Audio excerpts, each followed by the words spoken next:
Jadi ada sunnah untuk pendidikan keluarga. Nanti kalau kita mau bikin kurikulum itu, setiap orang tua itu mesti mengarahkan anak yang dititipkan oleh Allah, diarahkan kehidupannya mau pola seperti apa, mau dibentuk bagaimana. Misal, itu sejak dalam kandungan ketika ibu mulai mengandung, itu harus sudah punya rencana, Bu. Apakah anaknya mau diarahkan ke ahli tafsir, ahli hadis, dokter yang hafal Quran, arsitek yang paham hadis.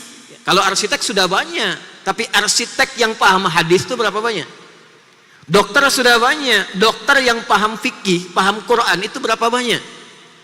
Maka ditunjukkan di Quran surah ketiga Ali Imran ayat 35 itu, ya, dalam kisah Maryam alaihissalam ketika mulai mengandung itu langsung menazarkan anaknya dengan tujuan kehidupan yang jelas. Idh qalat imra'atu Imran rabbi inni nadhartu laka ma fi batni. Sejak dalam kandungan, ya Allah, aku bernazar untuk mendidik, mengarahkan anak yang sedang aku kandung ini. Jadi nanti di Islam itu ada pendidikan untuk anak prakandungan, saat dikandung, masa kelahiran, masa tumbang tumbuh kembang, masa remaja, masa dewasa, sampai pernikahan. Lengkap semua. Nah, sunnah nanti, sunnah tentang kandungan ini minimal diisi dengan doa, diteruskan muncullah kemudian tuntunan umum di Al-Quran surah ke-7 Al-A'raf di ayat ke-189. Minimal sudah ada doa.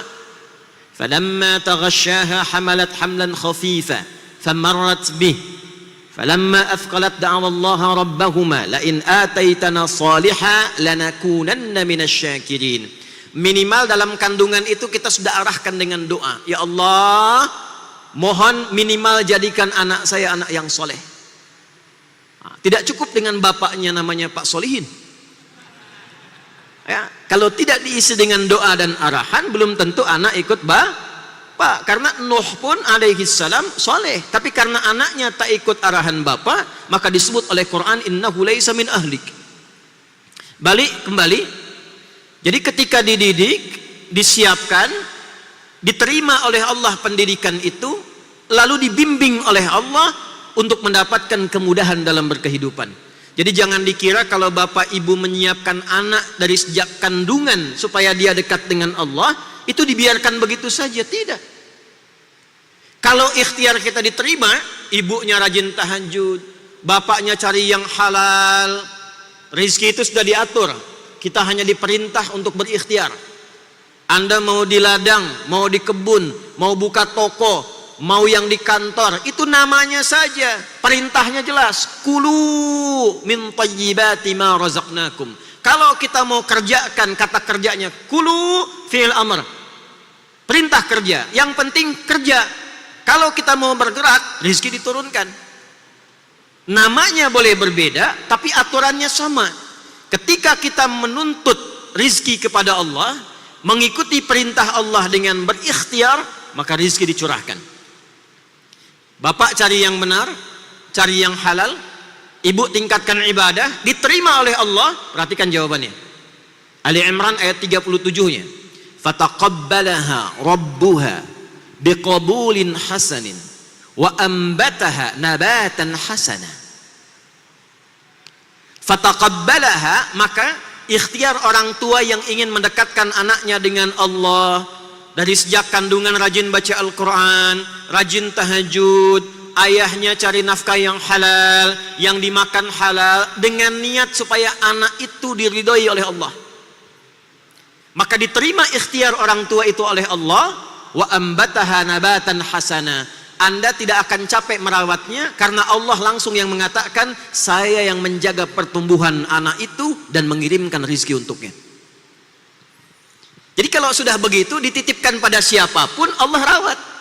Wa kaffalaha Zakaria, yang rawat Nabi Zakaria, tapi ayatnya belum selesai. Kullama dakhala 'alaiha Zakaria al-mihraba wajada 'indaha rizqa. Qala ya Maryamu anna laki hadza.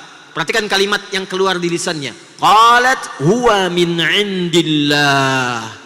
Innallaha yarzuqu man yasha' bighairi hisab. Yang rawat orang lain, tapi yang kirimkan rizkinya, yang menyiapkannya, yang mengarahkannya, yang menjaganya Allah. Dikonfirmasi oleh Zakaria, Maryam dari mana semua nikmat ini? Anak yang dididik, dikenalkan, didekatkan dengan Allah, maka keluar di lisannya kalimat Allah.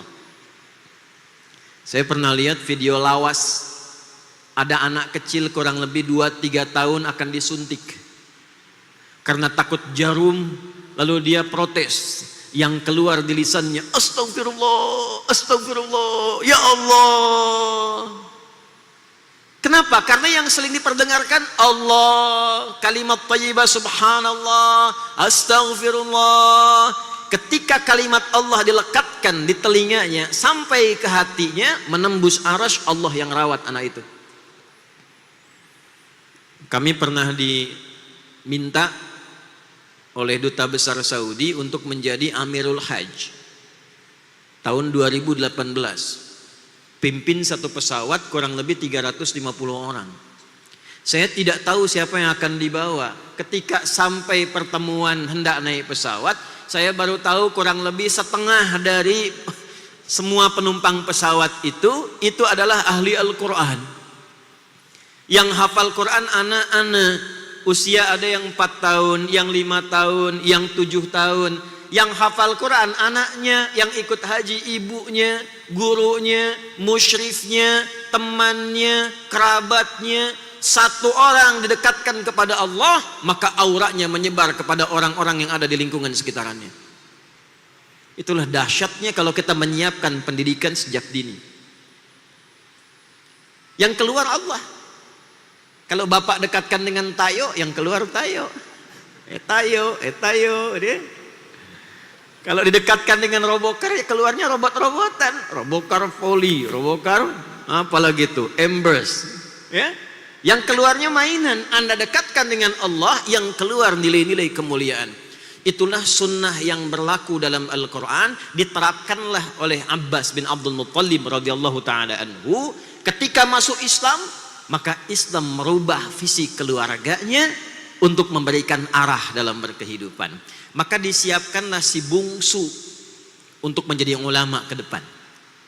Si sulung menemani Nabi. Yang sulung ini Fudail namanya.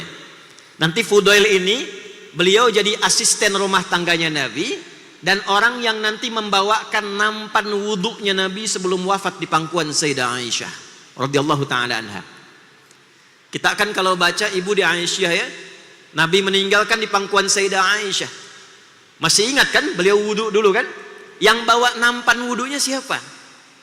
Itulah Fudail, anak sulungnya dari Abbas.